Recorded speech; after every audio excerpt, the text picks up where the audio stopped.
This is America in the Morning from Westwood One. Good morning, I'm John Trout. It's Monday, February 23rd, 2026. Here's what's coming up on America in the Morning.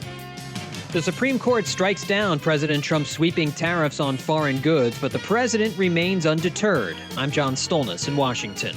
A major blizzard is hammering the Northeast this morning. Roads are closed, flights are canceled, and dangerous conditions continue. I'm Sue Aller. The death of a drug lord leads to tension in Mexico. I'm Clayton Neville. An armed man drove into the secure perimeter of Mar-A-Lago as another vehicle was exiting before being shot and killed early Sunday morning. I'm Julie Walker. On Wall Street, investors digesting all weekend the Supreme Court ruling that the Trump tariffs are illegal. I'm Jessica Ettinger. The U.S. has beaten Canada 2-1 at the Milan Cortina Olympics, earning the team a gold medal. I'm Donna Warder. All ahead on America in the Morning.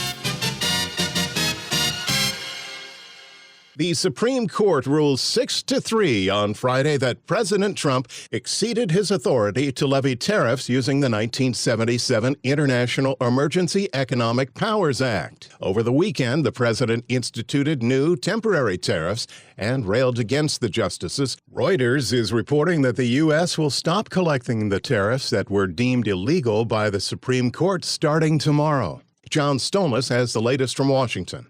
Calling out the three conservative justices who sided with the three liberal justices on the court, the president expressing extreme disappointment with their ruling. And I'm ashamed of certain members of the court, absolutely ashamed, for not having the courage to do what's right for our country.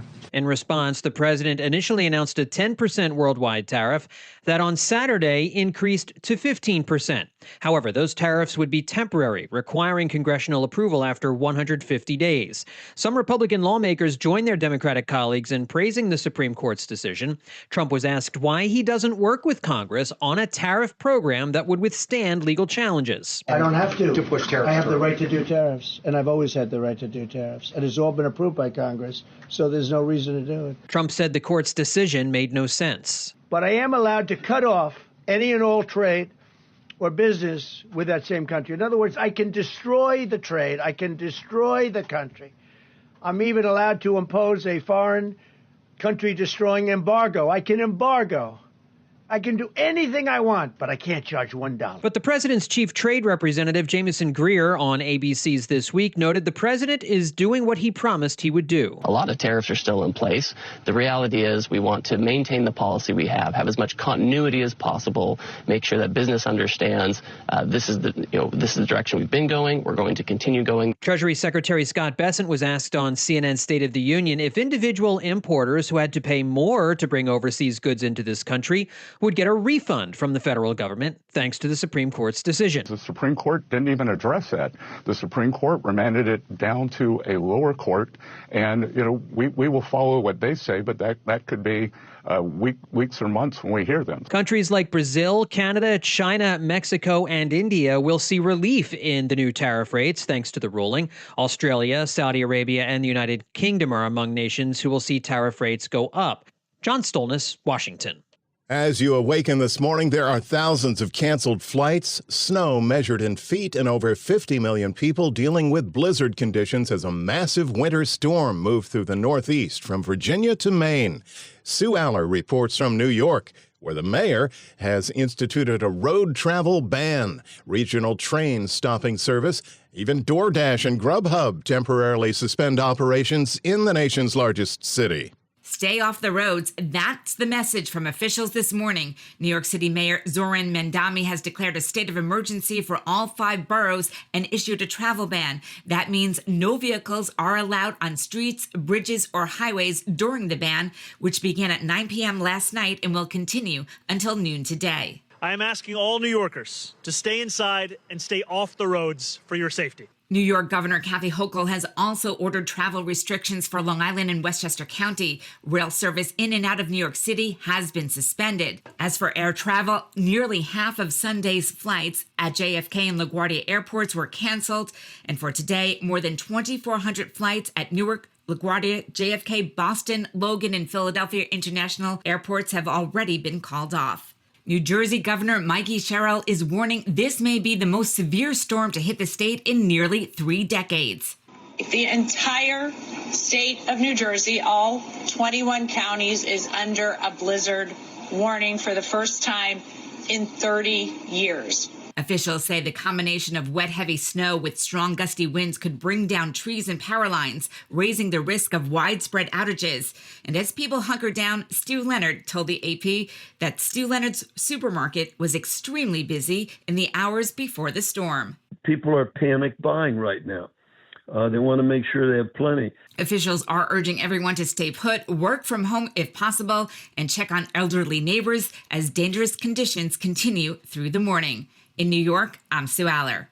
The top stories of the day are sponsored by Sleep Number. Save on personalized comfort during Sleep Number's President's Day sale. Their best deals are on now, limited time, only at a Sleep Number store or sleepnumber.com.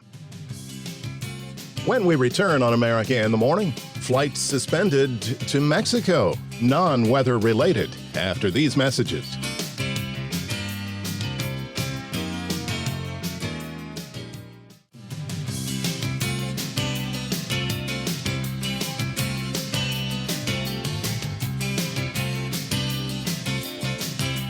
America in the Morning continues this Monday with a check of the national forecast. Here's AccuWeather.com meteorologist LaTroy Thornton with the latest. A rather wet start to the new week is in store for the Northwest thanks to the latest push of Pacific moisture pointing toward that region in association with a storm just offshore. That storm does come onshore through the day as a cold front, not yet making too much of an impact on temperatures, but still serving as the focus for rain today, mainly near and along the Washington and Oregon coastline with snow in the Washington Cascades. The rain becomes more intermittent and showery toward eastern Washington and the Idaho-Montana border, but steadier rain instead turns heavy at times from coastal Oregon into northwestern California later today as the storm makes it farther inland. Occasional rain should reach the North Bay region of the San Francisco Bay Area by sunset. Most places to the east and the south of there, right from the southwest through the plains and the south, should be dry today as cold conditions set in from the upper Midwest into the southeast, including Florida, where sub-freezing temperatures reach the Florida Peninsula by early Tuesday morning. There may be some snow showers downwind of the Great Lakes, with accumulations mainly up to an inch or two. The same cannot be said for the northeastern U.S., where an intense nor'easter brings a large area of steady snow from New Jersey and southeastern New York through southern New England, with continuing blizzard conditions over mainly coastal New England as wind gusts to 50 to 60 miles per hour or more result in power outages, coastal flooding, and beach erosion. At least a foot of snow is expected from this storm from much of New Jersey through Boston, with up to 2 feet from the Jersey Shore into southeastern Massachusetts. In Hartford, Connecticut, snow tapers off today after around a foot of accumulation, then still windy, high 32. For Roswell, New Mexico, today brings sunshine and a high of 64. That's the nation's weather. I'm AccuWeather.com meteorologist LaTroy Thornton. Follow us wherever you get your podcasts. Simply search America in the Morning in your favorite listening app. After hearing reports of gunfire at 2 international airports, the U.S. is suspending some flights to Mexico and telling Americans to shelter in place in several parts of that nation, which comes after the killing of a Mexican drug lord. Correspondent Clayton Neville reports. Government officials reportedly say that Nemesio Esiguera, commonly known as El Mincho, was killed in a military operation. This as the Mexican government ramps up pressure on local drug cartels after threats by the U.S. to get more directly involved. The U.S. Embassy in Mexico issued an alert to American citizens on Sunday morning to shelter in place, quote, until further notice, if they're currently in Jalisco State, which includes Puerto Vallarta and Guadalajara. Also Tamaulipas State and Guerrero State and Nuevo Leon State. The advisory warns to avoid crowds, seek shelter, and minimize unnecessary movements. Also monitor local media for updates. Oseguera was the leader of the New Generation drug cartel. He was a former police officer. I'm Clayton Neville.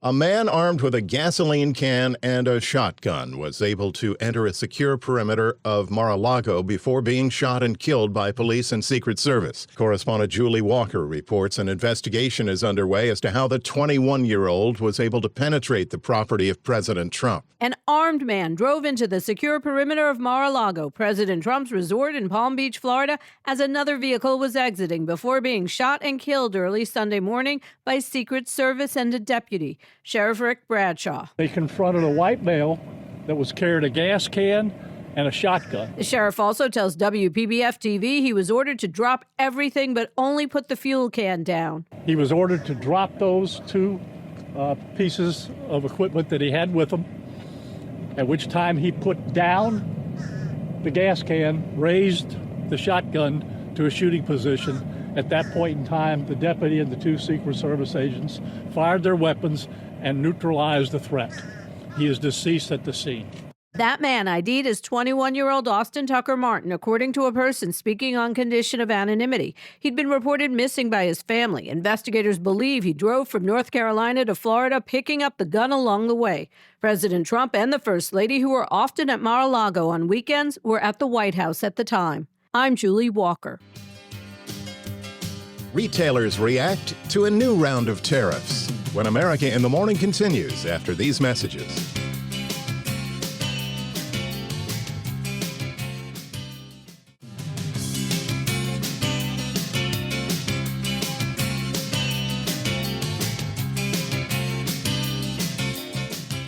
From the Mid-Atlantic to the Northeast, things are pretty much snowed in.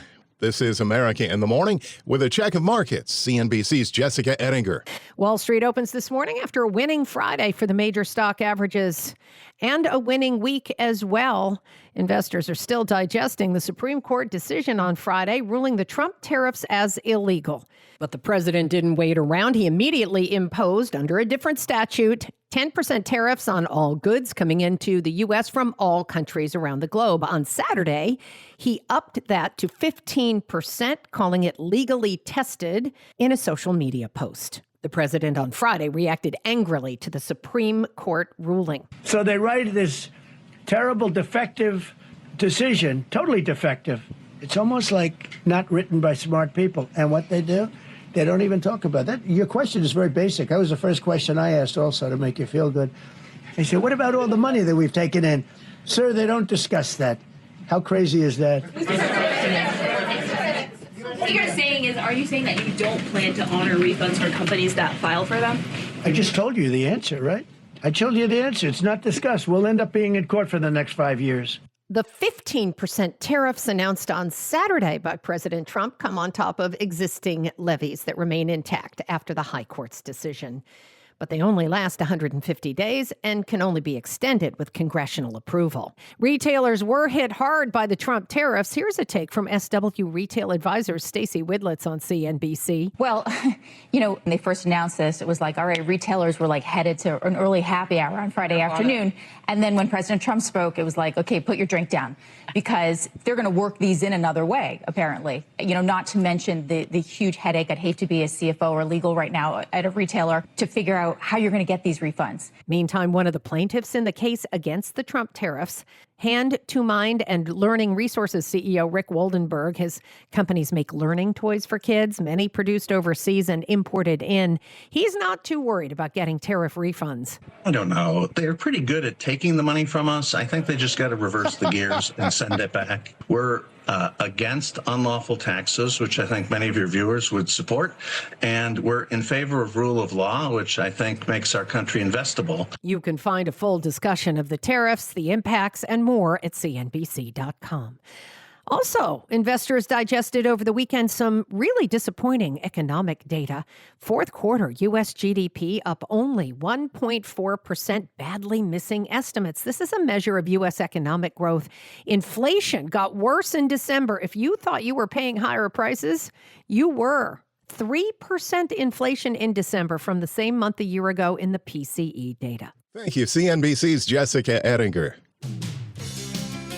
When we return on America in the Morning, the newest miracle on ice. After these messages.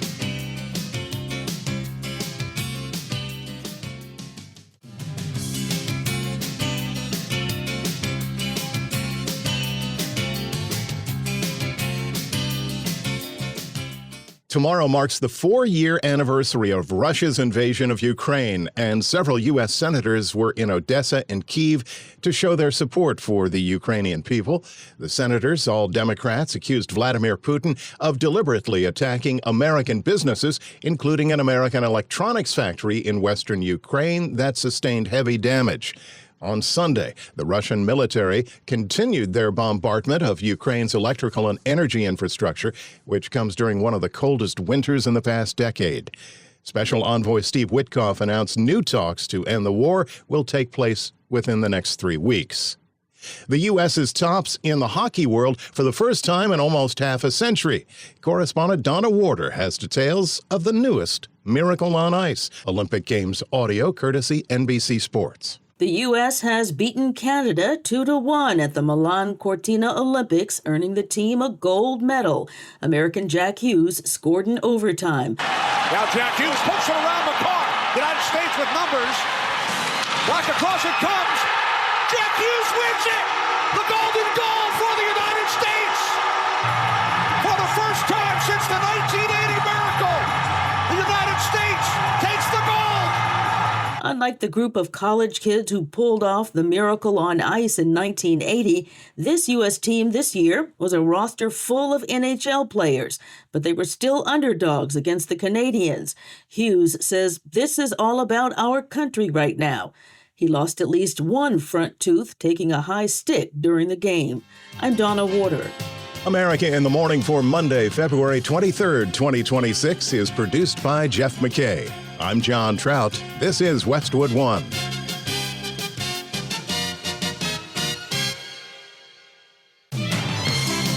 This is America in the Morning from Westwood One. Coming up this half hour. Some business owners are reacting with cautious optimism after the Supreme Court struck down President Trump's sweeping use of import tariffs. I'm Jennifer King. The clock is ticking on a deal between the U.S. and Iran. I'm Clayton Neville. The Department of Homeland Security said PreCheck will remain operational, but it's not clear whether global entry will be affected. Donna Warder, Washington. New Microsoft login cybersecurity threat and what to do. I'm the new old tech guy, Chuck Palm. A judge rules on the 10 Commandments, and China unhappy with the Philippines over American weapons. There was a bit of a shuffle at the box office this weekend. I'm Kevin Carr. Back after these messages.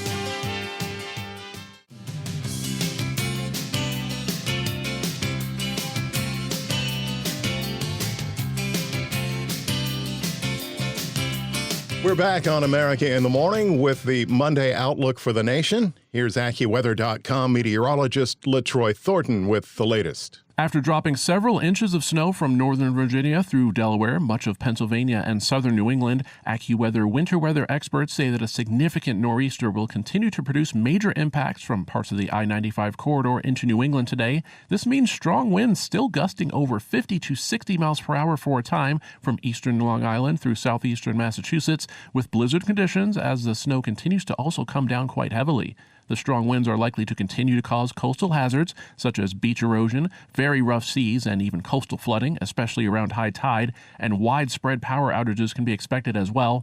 The storm gradually pulls away toward Nova Scotia tonight with total snow of at least 3 to 6 inches from central and eastern Pennsylvania through the Delmarva Peninsula, southern Vermont and New Hampshire, and the Maine coast.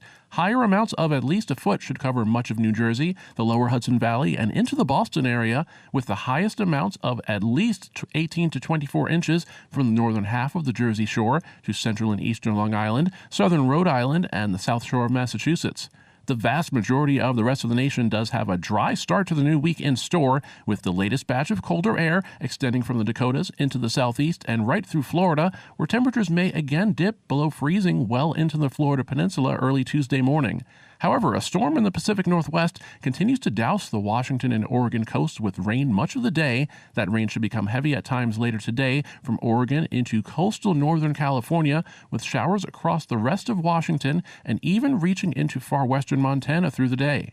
That's the weather across America. I'm AccuWeather.com meteorologist LaTroy Thornton. Follow us wherever you get your podcasts. Search America in the Morning in your favorite listening app. Despite the Supreme Court ruling against him, President Trump doubled down on tariffs, issuing a new 15% global tariff increase. The president met on Sunday with Treasury Secretary Scott Bessent and Commerce Secretary Howard Lutnick at the White House, and cryptocurrency will be something to watch as Bitcoin, which in October surpassed $125,000, plunged below $65,000 Sunday night due to the renewed tariff uncertainty. Stock market futures were also in the red. Another question for those on Main Street: where does the tariff rule leave small business? Jennifer King reports. The Supreme Court's ruling on tariffs is deeply disappointing, and I'm ashamed of certain members of the court, absolutely ashamed, for not having the courage to do what's right for our country. Now I'm going to go in a different direction, probably the direction that I should have gone the first time, but I read the language. I'm very good at reading language, and it read our way 100%, but now I'll go the way I could have gone originally, which is even stronger than our original choice. Some business owners are reacting with cautious optimism after the Supreme Court struck down President Trump's sweeping use of import tariffs. So I feel like the prices are going to flip now. The Chinese parts are going to go cheaper, and the OEM prices are going to jump up. Paul Rogers runs Cucina Bacci, a small Italian market in Atlanta. I'm hopeful that things will change for the better, but right now we're still stuck with the stock that we've paid high prices for. So it's going to be a long time before a small business like ours starts to see the benefits of the tariffs again. The Supreme Court did not address whether the government should pay the tariffs back. In his dissent, Justice Brett Kavanaugh writes that the process is likely to be a mess. Rogers thinks it's unlikely small businesses will be able to claw back refunds. It's going to apply to the major companies, but it's the small business owner that's been hurt the most. So if these major importers, if they get reimbursed, I doubt there's going to be a trickle-down effect for small businesses. I'm Jennifer King. The top American negotiators plan to meet in Geneva on Thursday for last-ditch talks with Iran over their nuclear ambitions, debating a new proposal that could create an off-ramp as two U.S. carrier groups are now within striking distance of Tehran. The New York Times is reporting that President Trump is considering targeted strikes against Iran following a larger attack in the coming months to force Iran's leadership from power. The latest from correspondent Clayton Neville. As protests continue in the Middle East as the United States presence in the region is boosted, Iranian Foreign Minister Abbas Araghchi says a nuclear deal with the U.S. is still quite possible. If they want to find a resolution for Iran's peaceful nuclear program, the only way is diplomacy. And we have proved this in the past, and I believe that still there is a good chance to have a diplomatic solution which is based on a win-win game, and a solution is at our reach. He spoke with CBS's Face the Nation and spoke against the U.S. military buildup. Military buildup cannot help it and cannot pressurize us. He told CBS the Supreme Leader has not signed off on a draft proposal on a nuclear deal with the U.S., but hopes that'll happen this Thursday after talks with U.S. Envoy Steve Witkoff. President Trump is reportedly calling for severely restricting the Iranian nuclear program by reducing the country's missile arsenal and ending funding for its regional armed proxies. It's believed that if Iran does not come to the table soon, President Trump could ramp up attacks. Senator Jim Banks told Fox News Sunday that the U.S. is not planning on backing down. We have 2 aircraft carriers, hundreds of fighter jets, and Iran knows that we will use them. But that's what peace through strength is all about. President Trump doesn't start new wars. He projects American force and leadership. Iran knows what they're dealing with. President Trump has given Iran a 10 to 15-day window to get a deal done. I'm Clayton Neville. As more people are finding themselves out of work or looking for better jobs, many are considering going back to school. Michigan adult education programs have seen a double-digit enrollment jump, and a New Jersey program has helped bring over 13,000 adults back into the classroom. Correspondent Marcela Sanchez explains your options if you're thinking of enrolling in school as an adult. Returning to school as an adult can mean finishing the degree you once started, but it can also mean picking up a new skill. For some folks, they want credentials to increase their pay. They might want to get a promotion, but I think a big part of it, too, is just the changes in the workforce that are happening so quickly. Eric Deschamps is the director of continuing education at Northern Arizona University in Flagstaff. He says one major shift in the workforce is the rise of artificial intelligence, with professionals across industries wanting to better understand how it works. Deschamps has seen that kind of motivation up close. His wife, Evan, returned to school 17 years after earning her master's degree. I guess having the desire and also feeling like I had the capacity myself to take on something new. She's now enrolled in a self-paced doctoral program while working as NAU's Director of Career Development and raising their 2 children. Experts say before enrolling, consider these 2 important factors, time and finances. I think that some planning and then really committing to the process, I think that's the key. And being a student is a skill. I'm Marcela Sanchez. One state's ruling on the 10 Commandments when America in the Morning continues after these messages.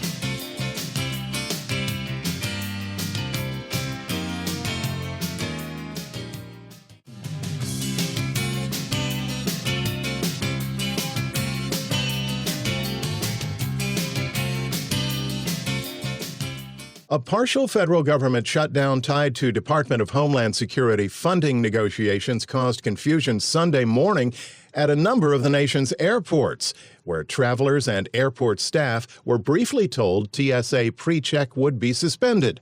Homeland Security soon after reversed course and changed its announcement concerning TSA pre-check.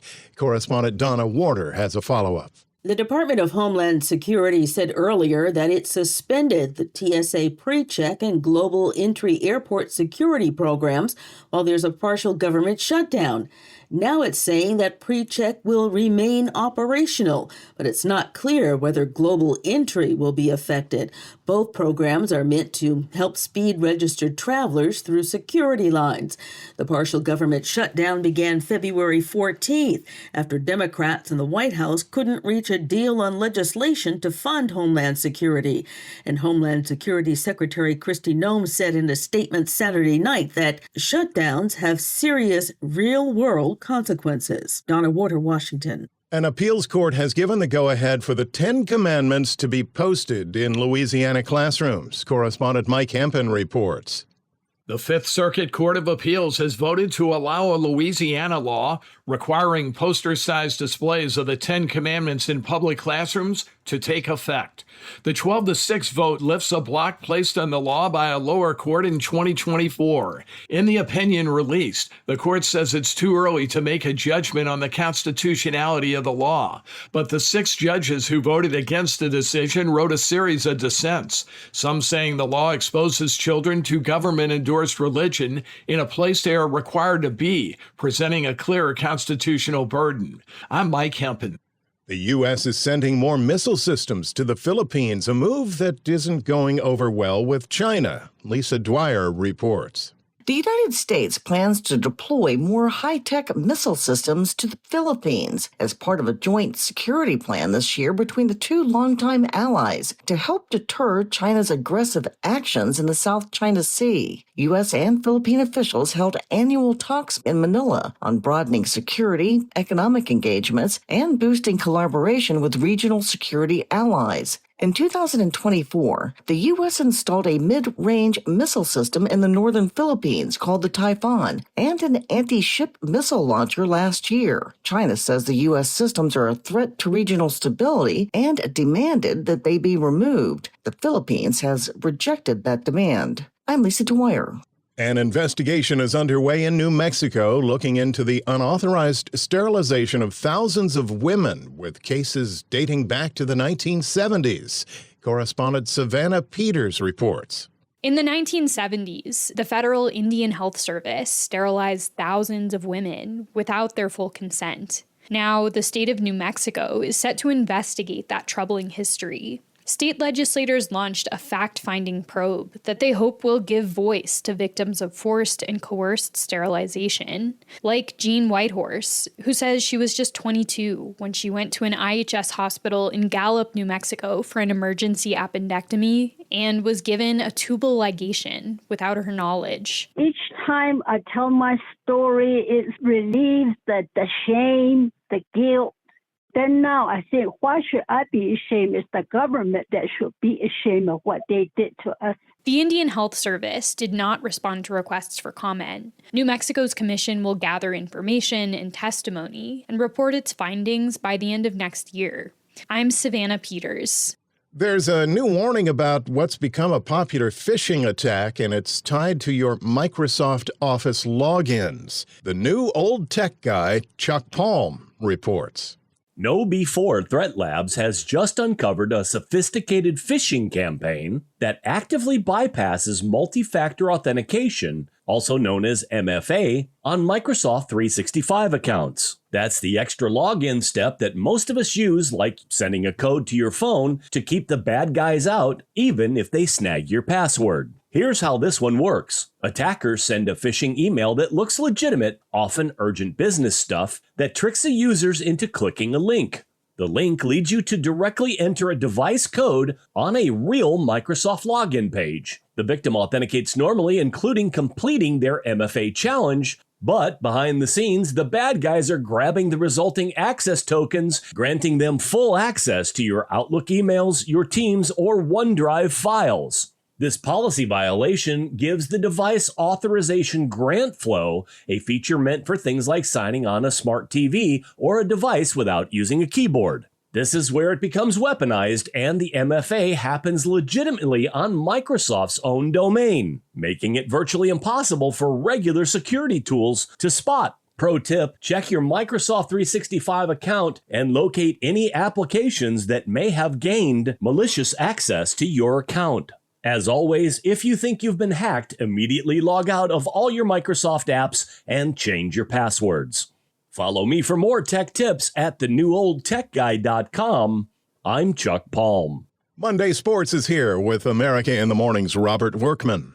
The 25th Winter Olympic Games wrapped up on Sunday in Milan and Cortina. The final gold medal of the Games awarded in men's hockey, where Team USA edged Canada 2-1 in overtime on a golden goal by Jack Hughes. A lot of talk for us was breaking the drought. We thought this was the group that could do it. That drought, 46 years since the Miracle on Ice team at Lake Placid in 1980. Connor Hellebuck made 41 saves. This is a personal dream, but also, a lot of people back home are very proud of us. Team USA finished with 33 medals, 12 of them gold. That's the most ever for the U.S. at a Winter Games. Norway had 41 medals, 18 gold. They have now won the most medals at each of the last 4 Winter Games. With the Olympic flames extinguished in Italy, the torch was passed to France, which hosts the 2030 Games in Nice and the Alps, which is nice. NBA Sunday, the Thunder bumped the Cavaliers 121-113 to end Cleveland's 7-game win streak. OKC nailed 21 three-pointers.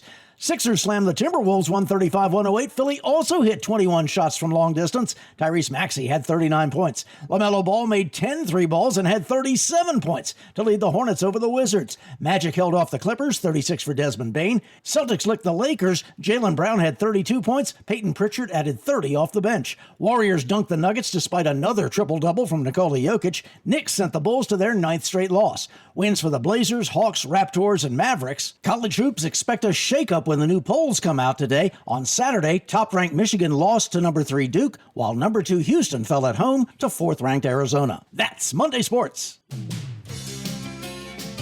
A former American Idol contestant facing murder charges. When America in the Morning continues after these messages.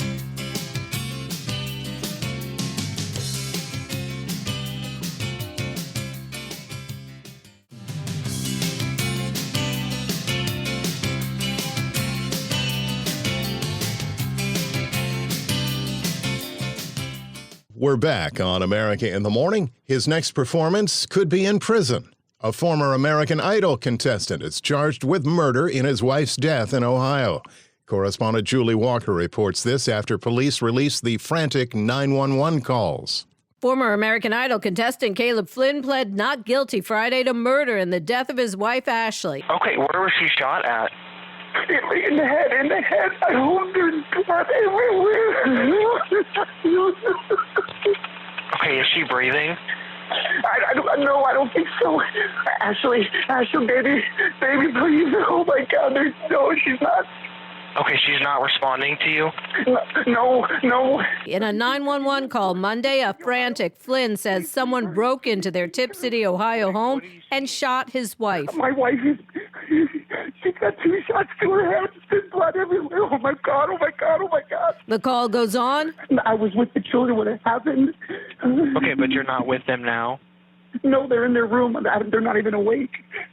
Flynn arrested Thursday for murder and staging the crime scene to mislead investigators. Bond set at $2 million. His lawyer says they're concerned about a seeming rush to judgment in the case. Flynn was on season 12 of American Idol. I'm Julie Walker. Last week, the top movie at the box office lost out to an animated film about animals. Entertainment reporter Kevin Carr has details.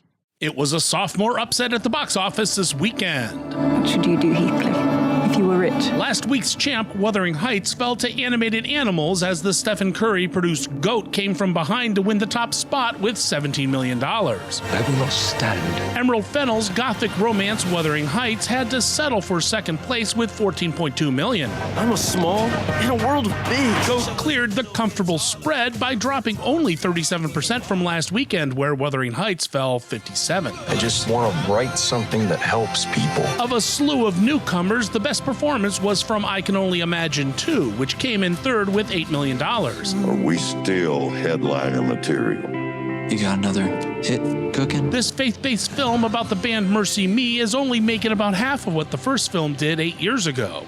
Though even with a larger budget, it still didn't cost that much and should make it in the black by the end of its theatrical run. Doesn't matter how much money you make, it's never enough. Holdovers, Crime 101, and Send Help took fourth and fifth with $5.8 million and $4.5 million respectively. We're not in the office anymore, Bradley. Also of note from new releases, Baz Luhrmann's Elvis Presley concert film Epic landed in 7th place with $3.3 million, which is not a bad number for technically being in limited release. I'm Kevin Carr. America in the Morning for Monday, February 23rd, 2026 is produced by Jeff McKay. I'm John Trout. This is Westwood One.